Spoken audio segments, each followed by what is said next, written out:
Salut à toutes et à toutes, bienvenue sur ma chaîne. Comme d'habitude, c'est moi, votre host, votre gars sûr, le Mike, le 66e héritier de l'Okutu Shinken pour vous servir. Écoutez, bienvenue sur ma chaîne, j'espère que tout le monde va bien, j'espère que tout se passe bien dans vos vies. Écoutez, moi ça va super. Très bien, alors écoutez, là aujourd'hui je suis posé dans mon canapé parce qu'on va faire une vidéo qui me tient à cœur. On va parler de la meilleure simulation de football des années 90, du plus grand jeu de football de l'ère des 16 bits. Pour moi, il n'y a pas de débat. Je ne débat pas avec vous. Le jeu dont on va parler est le meilleur jeu de football des années 90. Point barre. Je veux parler bien évidemment de International Superstar Soccer Deluxe. Alors, on va planter un petit peu le contexte. Donc jusqu'à présent, les jeux dont je vous avais parlé, en particulier World Cup et Super Soccer, était basé autour de la Coupe du Monde 90. Okay, là, on change de dimension, on change d'époque. La Coupe du Monde 94 est passée par là. Jusqu'à présent, les équipes phares, c'était l'Allemagne et l'Argentine. Là, il y a eu un shift. C'est le Brésil et l'Italie qui se sont affrontés en finale qui avait fini au tir au penalty, remporté par le Brésil. Donc, Coupe du Monde aux États-Unis. Voilà. C'est pour ça que sur la couverture de International Superstar Soccer Deluxe, vous avez un joueur brésilien et un joueur italien. Ça, c'est le contexte. Il faut savoir qu'en 93, EA Sports sort FIFA.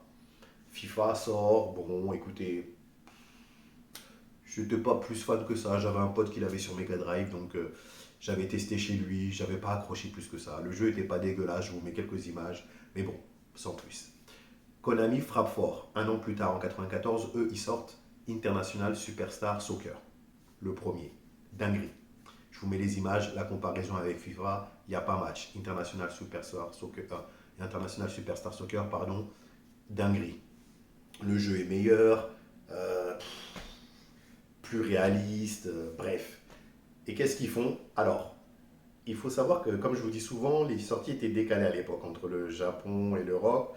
Je crois que le International Superstar Soccer Deluxe sort en 95 au Japon. Et du coup, il arrive chez nous en Europe en 96 de mémoire. Bref, donc on se prend ça dans la tête. Dinguerie. Simulation de football ultime. Il y a tout. Hors-jeu. L'arbitre très présent. Il y a les fautes. Il y a tout. Il y a tout. Il y a tout. Joueurs exclus. Les changements sont très importants là. Parce que les joueurs, ils ont une condition physique. Si le joueur, chaque joueur a une espèce d'avatar. Si l'avatar il devient violet, votre joueur il est mort, il est comme ça sur le terrain. Donc il ne peut plus courir, vous êtes obligé de faire des changements. C'est super réaliste. Il y a, je sais plus, il y a combien de techniques. Il y a des tactiques qu'on peut mettre en place au niveau de la défense, de l'attaque. Enfin bon, bref, le jeu est complet. Pareil au niveau des compétitions. Bon, ils n'avaient pas les droits, donc on ne parle pas de Coupe du Monde, on parle d'International Cup. Et bien là, qu'est-ce qui se passe dans l'International Cup? Avant de pouvoir faire la Cup, il y a les qualifications. Donc il y a un tour préliminaire où il faut se qualifier. Bref, le jeu est complet. Il y a plus d'équipes. Jusqu'à présent, dans les jeux que je vous avais montrés, il y avait 16 équipes environ. Là, de mémoire, il y en a 36. Au niveau Afrique, par exemple, on a le Nigeria, le Maroc et le Cameroun. Toujours Cameroun, éternel présent. C'est eux qui représentent l'Afrique à chaque fois. Il y a la Turquie qui fait son arrivée dans le jeu. Il y a aussi, bon, comme il n'y a plus l'URSS, il y a la Russie. Il n'y a plus la Yougoslavie, donc du coup, il y a la Croatie qui est là. Enfin bon, bref, il y a voilà les équipes.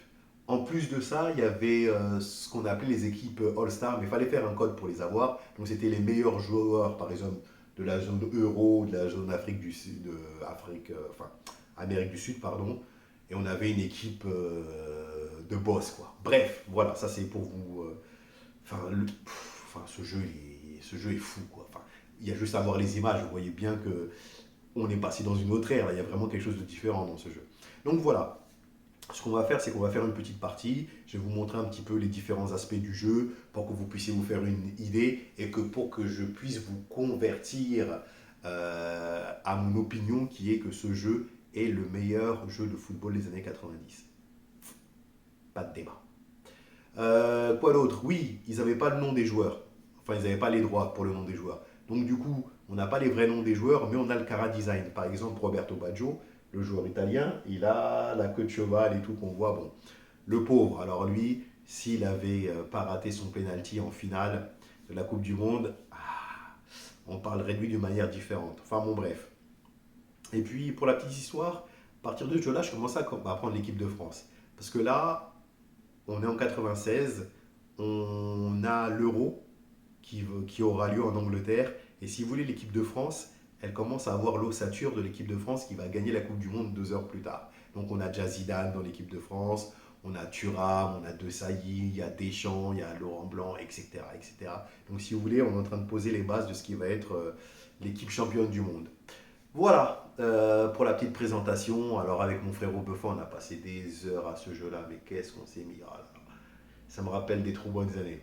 Franchement, ce jeu était juste énorme, énorme, énorme, énorme. Si vous avez quelqu'un de mon âge ou quelqu'un qui a grandi dans les années 90 dans votre entourage, demandez-lui sur 10 personnes quel était votre jeu de foot préféré dans les années 90. À mon avis, sur les 10, il y en a 6 ou 7 qui vont vous dire International Superstar Soccer Deluxe. Les autres vous diront FIFA. Ou peut-être Super Soccer ou bref. Bah écoutez, il n'y a plus rien à dire, hein, il n'y a plus qu'à. On va prendre la manette et puis bah, on va y aller hein, pour International Superstar Soccer Deluxe.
International Superstar Soccer Deluxe.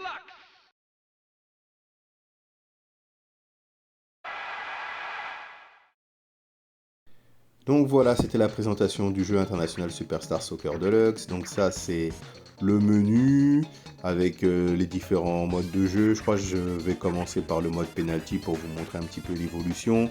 Depuis Super Soccer. Alors voilà, ça c'était les différentes options qu'on avait.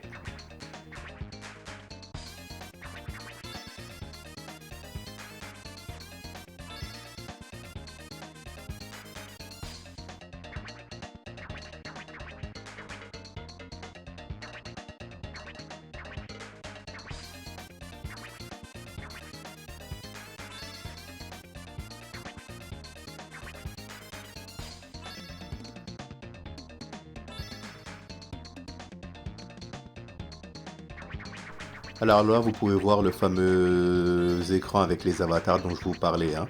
Donc vous voyez, jaune c'est niveau moyen, rose c'est le top, orange c'est bien. Et en fait, quand vous êtes en mauve, c'est éclaté. Bref, alors là, c'est parti pour les tirs au péno.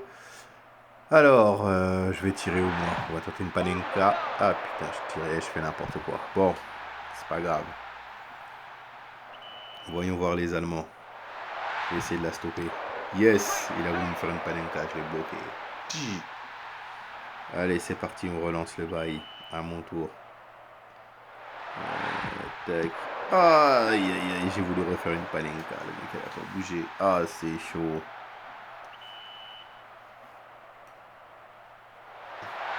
Allez. Oh là là, il m'a mis. Je suis parti trop tard.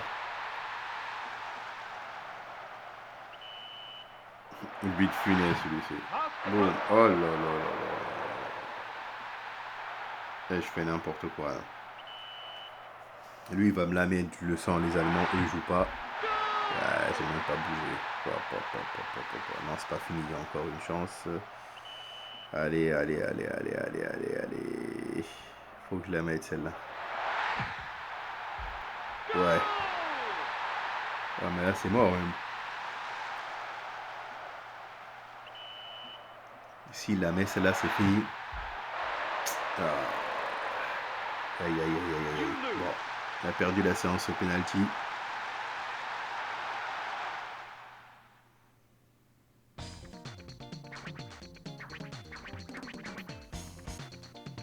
Alors, je pense que là, maintenant, on va faire le mode scénario. Je veux prendre différents scénarios pour vous montrer un petit peu le jeu. Ça va nous permettre de voir plusieurs équipes. En fait, les scénarios, c'est inspiré de matchs réels. Vous voyez, il reste plus beaucoup de temps. Il faut essayer de renverser les situations. Vous voyez, c'est soit des matchs nuls, soit une équipe qui est menée au score, ou une équipe, pardon, qui doit conserver son score. Donc voilà, c'est intéressant un peu pour tester ses skills. Ça fait longtemps que je n'avais pas fait, je vais en prendre un et puis on va y aller.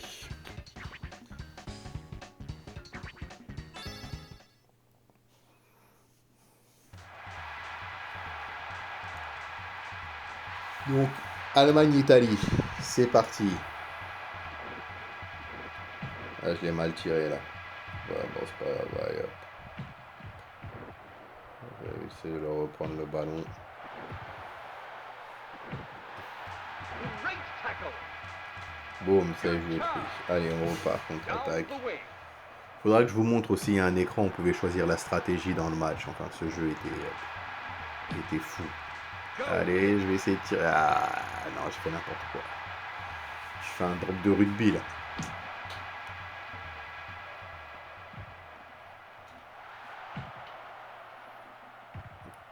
Allez. Donc vous pouvez voir le jeu, il est au top. Hein. Vous avez vu l'évolution par rapport à tous les autres que je vous ai montrés. Eh, lui, là, normalement, j'avoue, j'aurais mérité une faute. Là. Le mec, je l'ai taclé sale. Bref.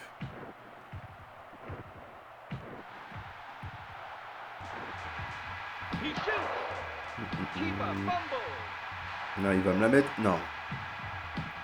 Bien joué la défense.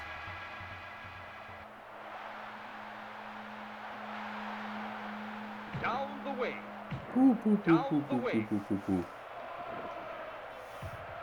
Ah, je vais pas réussir à marquer. Hein. Interception. Time up. Ouais, j'ai pas réussi. Ok, là je vais vous montrer vite fait ce qui se passe au début d'un match. Là c'est les différentes options, on peut faire un mini tournament, une mini ligue. Là je vais jouer contre l'ordinateur. Alors je vais prendre la France. Je vous avais même pas montré toutes les équipes qu'il y avait. Bon, il y en a 36, hein. Il y a le choix. Alors, bon le terrain on va laisser celui-là, il est bien. Donc vous voyez, ça c'est toutes les conditions dans lesquelles sont les joueurs, les fameux ronds là. Alors là, c'est l'écran, c'est intéressant. On peut faire tout ce qui est tactique ici. Donc vous voyez là, c'est les changements au niveau de la team. Vous voyez là, par exemple, j'en ai un, il est bleu, il est mort. Donc celui-là, faut le changer.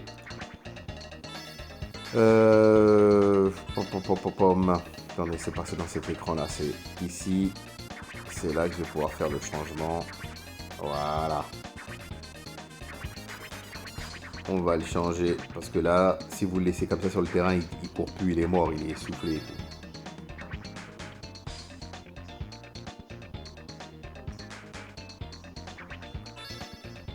Alors, on pouvait aussi choisir les couleurs de l'équipe. Le jeu était très complet, les gars. Encore une fois, rappelez-vous le dernier que je vous avais montré, c'était Super Soccer qui était bien, mais on ne pouvait pas faire tout ça. Ensuite, bon non, ça sert à rien, ça c'est les manettes, ça. Je voulais vous montrer. Ouais, alors là c'est intéressant, là c'est les stratégies qu'on peut mettre en place pour, dans le jeu, tous en attaque, repli défense, jouer le hors-jeu, enfin bon bref, c'est au niveau tactique le jeu était très complet. Je crois qu'il y en a 16 hein, des tactiques plutôt au total qu'on pouvait mettre en place. Et puis qu'est-ce qu'on a encore? Ouais, ça c'est la formation. Bon, moi je laisse celle qu'ils ont de base, l'équipe. Et on pouvait choisir la formation qu'on voulait. Et puis donc, c'est bon. On va y aller. Je vais vous montrer quelques minutes d'un match pour que vous puissiez vous faire une idée. Donc ça c'est le début, on vous montre le stade. L'écran géant où aura lieu le tirage au sort pour savoir qui fera l'engagement en premier. Alors, eh ben c'est votre gars, le Mike. Je vais prendre le ballon. Eh ben, c'est parti. Donc je suis la France et je joue contre l'Angleterre. He shoots. Donc vous avez compris le principe du jeu, hein. Bon, c'est du football. C'était à ce jour, hein, à l'époque, la simulation la plus réaliste que j'avais vue, hein. Non, vraiment, le jeu, vous avez vu, il a très bien vieilli, hein. Il est vraiment très bon. C'est les centres, ils ont failli me surprendre là. Eh, les tacles là. Good ball. J'avoue, ça méritait un carton, je l'ai taclé un peu sèchement, hein. Il fait son centre. Cafouillant genre central. C'est pas grave, on repart. Long ball. Foul. Bon, alors comme je vous avais dit, on avait plusieurs choix. On pouvait jouer la coupe internationale, donc c'est la coupe du monde. Le jeu est vraiment très complet. Il y avait de quoi passer plusieurs heures. Great save. On pouvait jouer aussi avec ses potes. Enfin non, franchement, le jeu était incroyable. Et encore une fois, il a vraiment très bien vieilli. Écoutez, je vais m'arrêter là. Je veux pas que la vidéo soit trop longue. Je vais peut-être vous mettre la fin du match.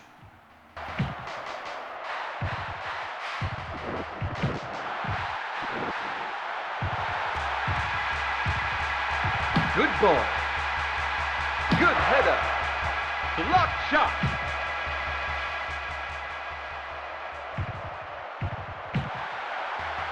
He shoots.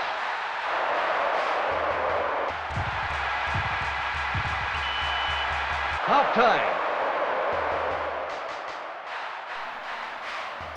Bon, bah voilà, c'est la mi-temps. Écoutez, on va s'arrêter là. Je pense que vous avez pu vous faire une idée sur le jeu. Je pense qu'il n'en faut pas plus. Vous serez d'accord avec moi. Ce jeu est simplement la meilleure simulation des années 90.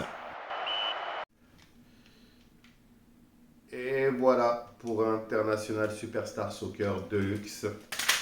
Écoutez, il n'y a pas grand chose à dire, hein. Je vous ai tout montré. Ce jeu est juste exceptionnel. Je le répète, pour moi, c'est la meilleure simulation de football des années 90. Bon, je ne voulais pas préciser, mais vous aurez bien évidemment compris que c'est ce jeu qui est son prédécesseur qui ont lancé la fameuse série des PES. PES qui mettait la branlée, excusez-moi l'expression, à FIFA dans les années 2000. FIFA a repris la main depuis peut-être une quinzaine d'années, mais les vrais sauront que PES a régné en maître pendant plusieurs années. Ben écoutez, voilà, comme je vous disais, il n'y a pas grand-chose à dire, hein, je vais me répéter. Meilleure simulation, très réaliste, des joueurs, des stratégies, du jeu en lui-même sur le terrain, aux conditions climatiques, on avait de la pluie, du vent, de la neige, les stades de foot qui sont au top. Il y avait même à l'époque une pub. Là, le jeu sort en 96, comme je vous avais dit, en 95 au Japon. Il y avait une petite pub, si vous faites attention dans le jeu, pour la promotion de la Coupe du Monde au Japon, 2002, Japon-Corée. Enfin bon, bref, le jeu est juste énorme, énorme. Écoutez, si j'aimerais bien savoir ce que la nouvelle génération pense, les petits jeunes, ce que vous pensez de ce jeu. Laissez-moi en commentaire, dites-moi, et puis bien évidemment, les OG comme moi, dites-moi ce que vous ressentez, est-ce que vous avez connu le jeu à l'époque, et puis bah, qu'est-ce que vous en pensiez. Bah écoutez, bon bah, on a fait le tour de la question. Ah non, attendez, vous savez ce que je dis toujours. Comme dit Jay-Z, les hommes mentent mais pas les chiffres. Donc je vous avais préparé les notes. J'avais regardé voir quelles avaient été les notes de ce jeu. Bah alors écoutez, j'ai trouvé les notes de la version Super Nintendo. Alors, il y avait un magazine qui s'appelait Computers and Video Game qui avait donné 91 sur 100. Il n'y a rien à dire. J'aurais mis 95, moi. Alors, il y a GamePro, un autre magazine qui avait mis 4 sur 5. Il y a Next Generation, un magazine qui avait mis 3 sur 5. Ça va pas, non? Bon, vas-y, lui, on ne compte pas. Bref. Il y avait Game Masters qui avait classé le jeu dans les 10 plus gros jeux de l'année en 1996, dans les 10 plus gros jeux Super Nintendo de l'année. Il était numéro 8. Et la même année, ils avaient fait le classement des 100 plus grands jeux vidéo de tous les temps et il l'avait classé 34e. Écoutez, voilà. Voilà. J'ai pas le. J'ai pas les ventes, mais bon, je suppose qu'il s'est très bien vendu, puisque bon, comme je vous dis, il a été adapté après sur la PlayStation, et puis il a été aussi adapté sur Nintendo 64. Je l'avais, et ce jeu était excellent. Bon, écoutez, bon, je ne vais pas vous prendre plus de votre temps. Je vous remercie d'avoir pris le temps de me regarder. Si vous avez aimé la vidéo, un petit pouce bleu, un petit abonnement, ça fait toujours plaisir pour soutenir le travail. Je vous laisse reprendre le cours normal de votre vie. Je vous souhaite une bonne journée, une bonne après-midi ou une bonne soirée, peu importe le moment pendant lequel vous regardez ma vidéo, du moment que vous le faites. Et puis je vous dis à la prochaine fois. Hasta la vista.